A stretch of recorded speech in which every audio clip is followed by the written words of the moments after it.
Bismillahirrahmanirrahim. Assalamualaikum warahmatullahi wabarakatuh.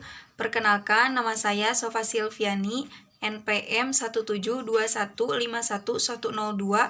Di sini saya akan memaparkan hasil review saya pada sebuah artikel dari jurnal nasional yang merupakan salah satu tugas mata kuliah kajian jurnal internasional. Judul artikel yang saya review yaitu Kemampuan Berpikir Kreatif Matematis Siswa SMP dalam Menyelesaikan Soal Pemecahan Masalah ditinjau dari Adversity Quotient tipe Klimber. Sebelum kita ke review artikelnya, kita terlebih dahulu harus mengetahui identitas artikel ini.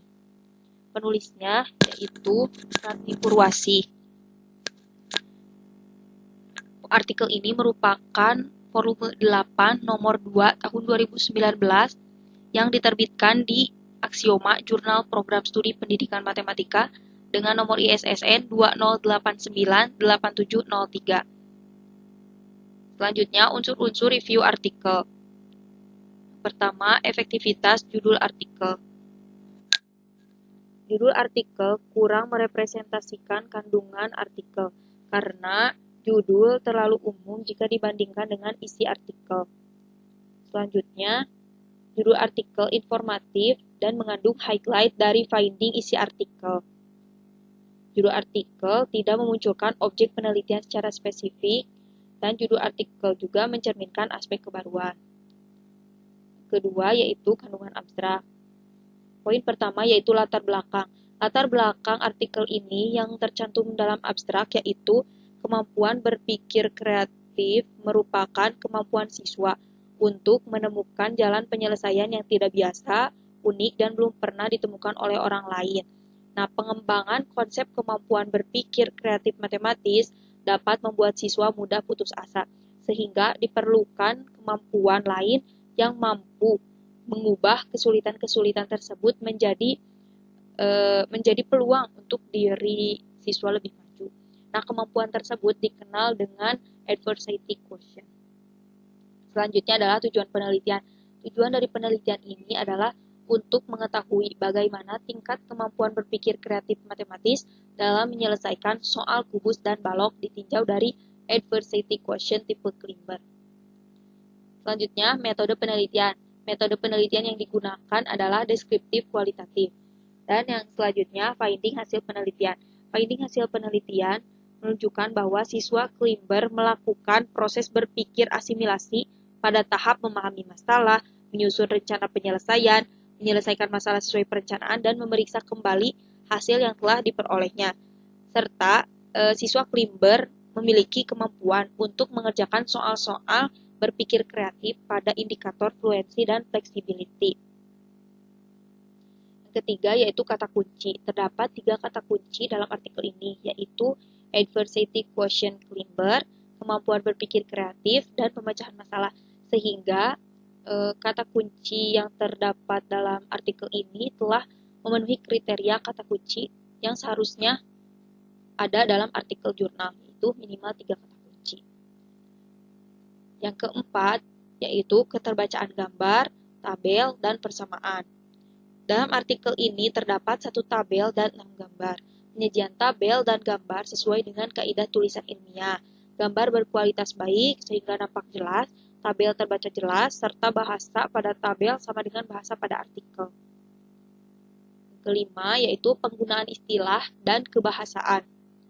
Istilah-istilah dalam artikel sudah sesuai dengan standar baku, struktur kalimatnya pun sesuai dengan standar baku. Nah, paragraf juga tidak hanya berisi 1 kalimat saja, tetapi beberapa kalimat.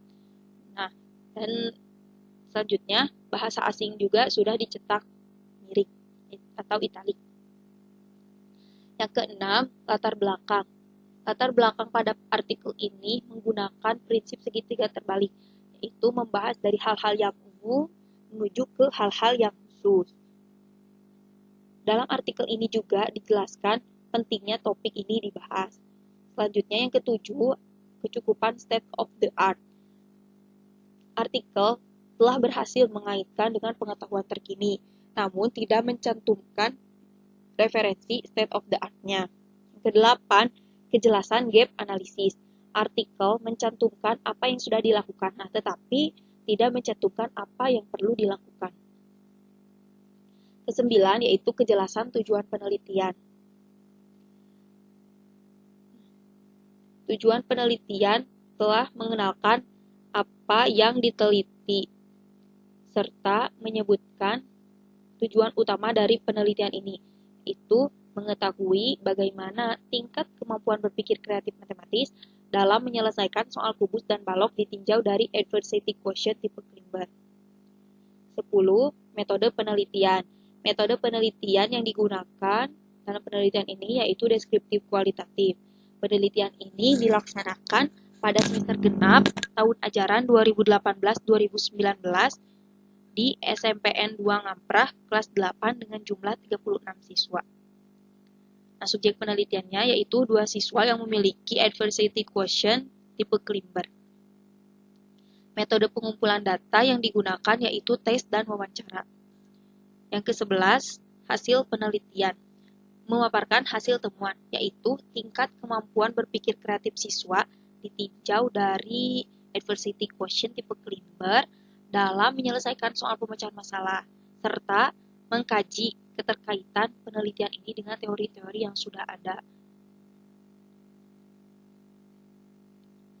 Yang ke-12, yaitu pembahasan hasil penelitian. Tadi kan ada hasil penelitian, sekarang adalah pembahasan dari hasil penelitian yang tadi. Nah, dalam artikel ini, pembahasan hasil penelitian telah menjawab masalah penelitian, mendukung dan mempertahankan jawaban dengan hasil. Nah, tetapi dalam pembahasan hasil penelitian tidak membandingkan dengan hasil yang relevan. Jadi, tidak ada membandingkan antara hasil penelitian ini dengan hasil penelitian sebelumnya yang relevan dengan penelitian ini.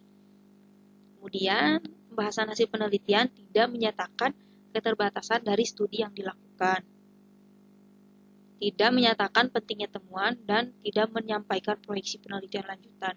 Di proyeksi itu ke depannya itu penelitian ini seperti apa. Yang ke-13, simpulan. Simpulan dalam artikel ini dibuat dalam bentuk narasi, jadi tidak dibuat dalam bentuk poin per poin.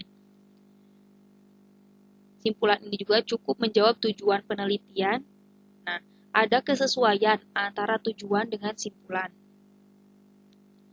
Menampilkan hasil utama, yaitu tingkat kemampuan berpikir kreatif siswa ditinjau dari adversity quotient tipe Klimber dalam menyelesaikan soal tipe pemecahan masalah kubus dan balok. Artikel ini juga ditunjang dengan data hasil penelitian yang cukup. Nah, simpulan telah merangkum semua hasil dengan padat. Jadi, poin-poin dari hasil penelitian tercantum dalam simpulan. 14 itu daftar pustaka. Nah, penulisan daftar pustaka dalam artikel ini telah konsisten dan sesuai dengan APA 6. Poin ke-15, nisbah sumber acuan primer. Lebih dari 80% menggunakan acuan primer. Dan yang terakhir ke-16, derajat kemutakhiran. Lebih dari 80% rujukan mutakhir, itu menggunakan rujukan 10 tahun terakhir. Nah, alhamdulillah, sekian review yang dapat saya sampaikan. Mohon maaf atas segala kekurangan dan kesalahan. Terima kasih atas perhatiannya. Assalamualaikum warahmatullahi wabarakatuh.